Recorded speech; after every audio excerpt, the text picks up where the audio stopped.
Hello everybody, my name is Andy and I'm here bringing you guys an Alpha 16 features overview video for 7 Days to Die.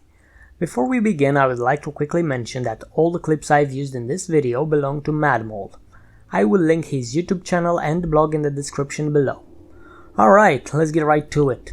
The first feature I'm going to discuss is the addition of a new and improved Random Gen World Previewer, a tool which allows the developers to see if everything generates properly and fix bugs until it's up to standard.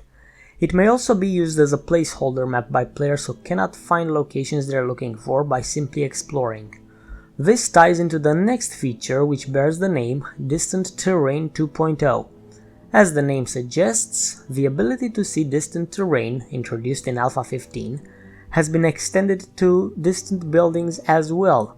Now you can see everything from afar instead of having it pop into your field of view when you're close enough. This means you can scout out interesting locations by getting to a vantage point and simply observing the world sprawling beneath your feet. The next feature I'm going to talk about might not make it into Alpha 16, it could be delayed until the next build, but once it's in the game it will make an excellent addition. Zip lines. Once these things are introduced, it's going to be pretty darn awesome. I can see a lot of uses for this, of which I'll mention my favorite two. The first being the ability to link locations and having a means of fast travel between the two, or two, using these as a quick way out of your base in case it gets overrun by feral zombies. Either way, I'll be looking forward to this. Alpha 16 is also going to see the addition of a slew of new buildings, some of them hand-built, such as this Arizona-styled house. The random world generation will also be reworked and improved in order to accommodate these new structures and to fix certain terrain problems. With these changes, random gen worlds will look much better, the locations will feel diverse, and overall, in my opinion, make the game feel much more immersive. Some structures might also be randomly generated as well, such as this church, the academy, or the sawmill you're about to see on the screen.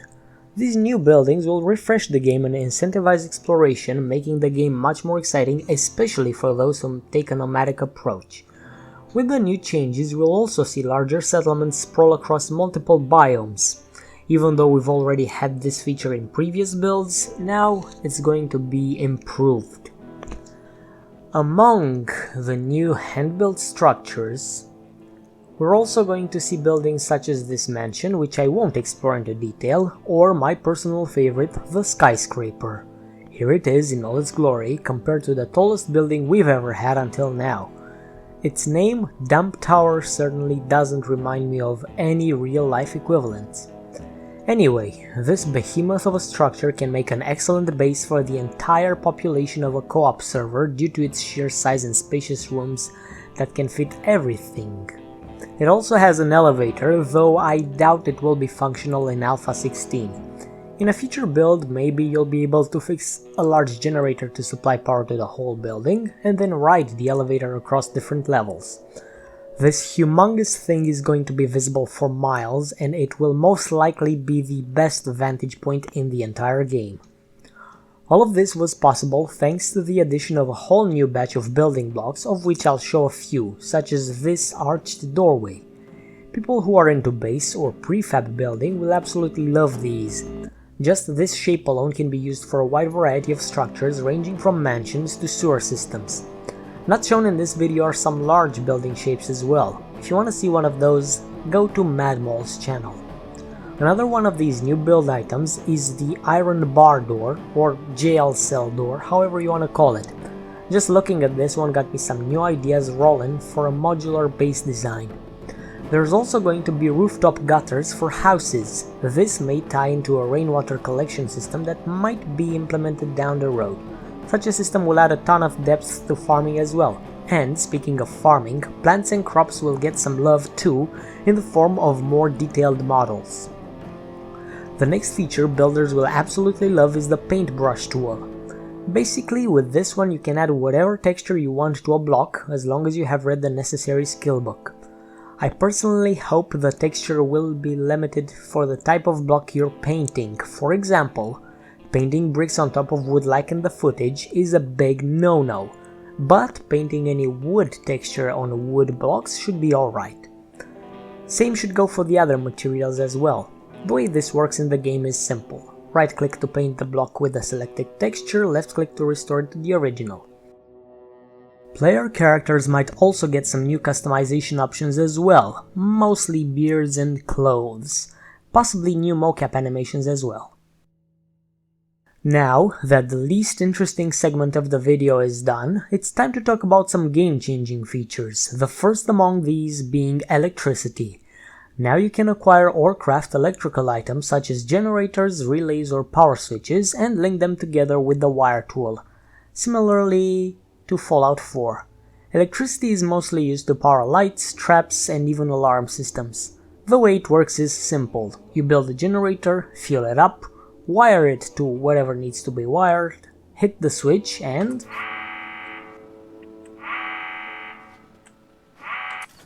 a switch isn't always necessary. A pressure plate will do just fine, especially for traps. There's a bunch of new items coming as well, most of them related to electricity. Security camera for PvP servers, a chopping trap to turn zombies into something useful while making minimal noise, a battery bank which uses electricity to charge up your used minibike batteries and serve as backup power in case your generators run out of juice, possibly solar panels to help charge the previously mentioned BBs during daytime. Another thing that's going to be introduced is really hot, a flamethrower or a Flammenwerfer trap, which will emulate anything that gets close, providing warmth to zombies for the rest of their miserable lives. Hans, the Flammenwerfer. And since we're talking about burns, we'll also have Molotov cocktails to set the world on fire from afar. The last and the most awesome items related to electricity are the auto turrets. Once NPCs are well implemented in the game, I hope to see turrets manned by survivors, but for now these will make an excellent addition to the defensive line of every base, just the way they are. Using these things is simple. Hook them to a generator with a bunch of wire, and while the generator has fuel, they will shoot everything in sight.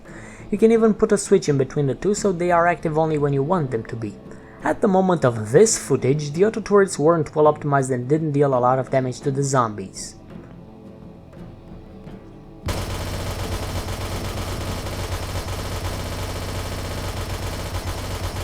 But once they're implemented in the game properly, they will be lethal.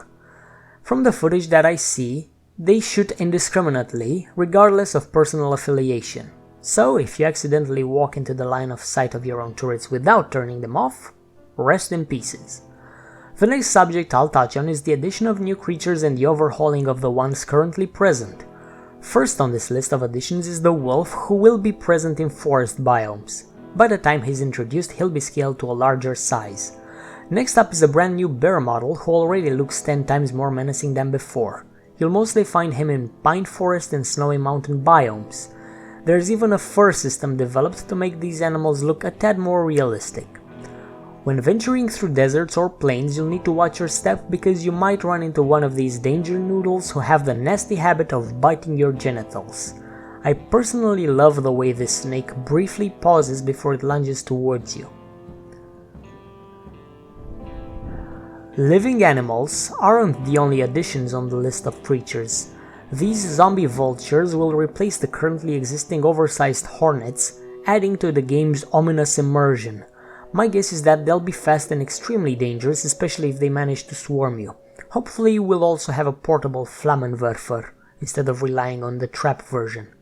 Some UMA zombies are also given their own custom models, such as the construction worker or soldier zombies.